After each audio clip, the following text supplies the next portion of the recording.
guys, Sean Hammond with PremierGuitar.com here. We're at Winter NAMM 2014 in the Cower Guitars booth, talking to Doug.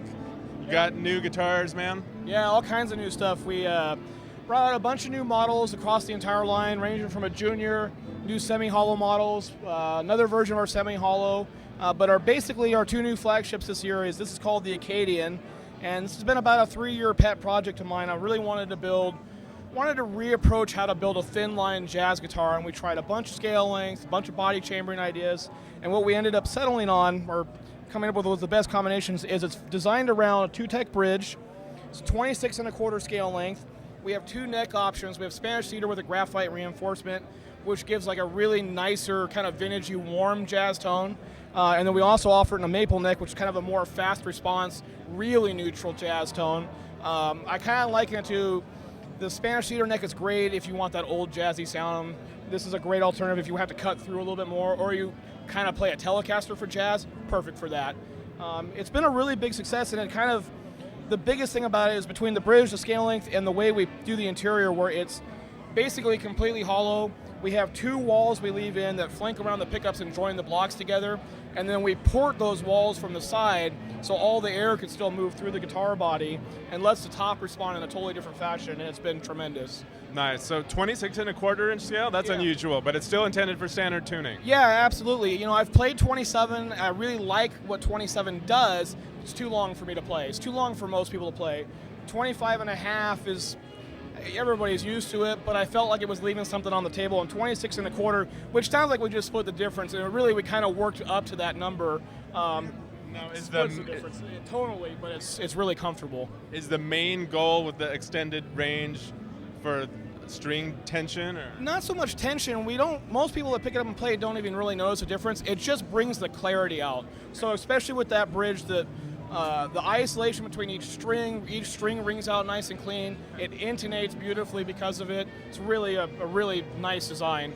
All right, so the pickups again, what are they? So these are Wolf tone. Wolf's been doing our pickups for about 6 years now, and actually these are exactly the same wind we put in everything else. They were perfect in it.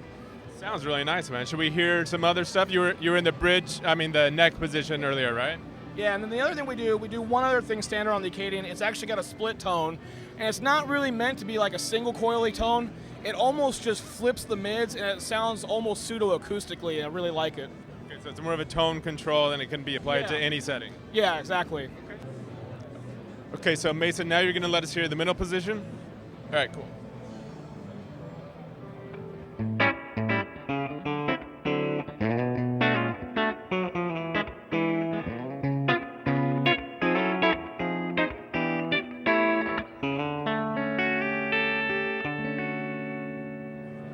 And I should mention we're listening to this through a SAM amp. Tell us about that. I'm not familiar. It's a guy back east. I think he's in Georgia, but I'm sure I'm wrong. And it's kind of a Fender-esque amp, but I've been playing them for a few years. They've got power scaling and master volume, and I try to be the polite guy here at the show and keep the volume under control. Okay, that's nice of you. Yeah, it's a great little amp. I think we're playing at like 12 watts with it actually set pretty hot, and it's still nice and clean sounding. 6v6? Yep.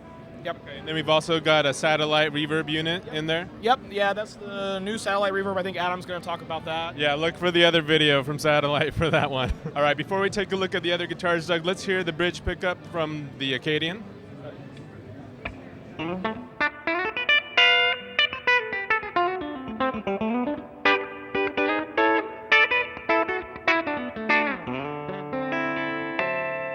Nice, thanks, Mason.